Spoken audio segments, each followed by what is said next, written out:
भगवत गीता हमें जीवन जीने के तरीके बताते हैं जो श्री कृष्ण के मुख से कही गई हैं। भगवत गीता ने कई लोगों की सोच और ज़िंदगी बदली है। आज हम भगवत गीता की कुछ ऐसी बात सीखने वाले हैं जो हमारे भक्तिमय जीवन को और बेहतर बनाने में मदद करेगी। हम सभी को पता है कि भगवान के दर्शन कब होंगे, वो प्रकट कब होंगे। गीता में श्लोक हैं जिसे हम बचपन से सुनते आ रहे हैं, जिसे भगवान श्री कृष्ण ने अर्जुन को सुनाई थी। वो श्लोक हैं, यदा यदा ही धर्मस्य ग्लानिर्भवति भारत अभ्युत्थानम अधर्मस्य तदात्मानं सृजाम्यहम्। इसका हिंदी अर्थ निकालते हैं तो ये होता है कि जब जब परम धर्म परमात्मा के लिए हृदय ग्लानि से भर जाता है, जब अधर्म से भक्त पार पाते नहीं देखता, प्रयत्न करके भी भक्त अधर्म का पार नहीं पाता, ऐसे में मैं अपने स्वरूप को रचता हूँ। परित्राणाय साधूनां विनाशाय च दुष्कृतां धर्म संस्थापनार्थाय संभवामि युगे युगे।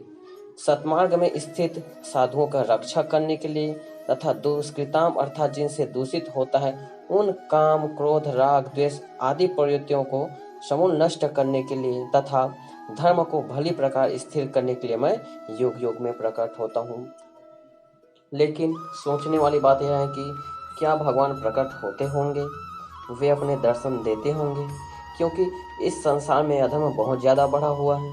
हम सभी लोगों ने दोनों श्लोकों को तो समझ गए हैं, लेकिन इसी श्लोक के आगे भगवान श्री कृष्ण ने इसी भगवत गीता में कहा है कि जन्म कर्म च मे दिव्यमेवं यो वेत्ति तत्वतः त्यक्त्वा देह पुनर्जन्म नैति मामेति सो अर्जुन। भगवान श्री कृष्ण अर्जुन से कहते हैं कि अर्जुन, मेरा जन्म तो होता है, लेकिन मेरा यह जन्म और कर्म दिव्य है, अलौकिक है। इन सूक्ष्म आँखों से उसे देखा नहीं जा सकता, मन और बुद्धि से उसे मापा नहीं जा सकता, तो उसे देखता कौन है? तो भगवान श्री कृष्ण कहते हैं, यो वेत्ति तत्वतः, जिसने परम तत्व परमात्मा से साक्षात कर लिया है वही मेरे इस जन्म और कर्म को देखता है। वह तत्व स्थित महापुरुष है, सद्गुरु।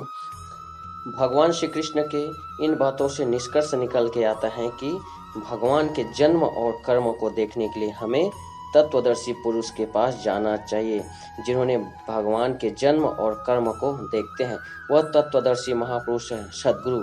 इसीलिए गोस्वामी श्री तुलसीदास जी ने कहा है, गुरुर ब्रह्मा गुरुर विष्णु गुरुर देवो महेश्वर गुरुर साक्षात परम ब्रह्म तस्मै श्री गुरुवे नमः।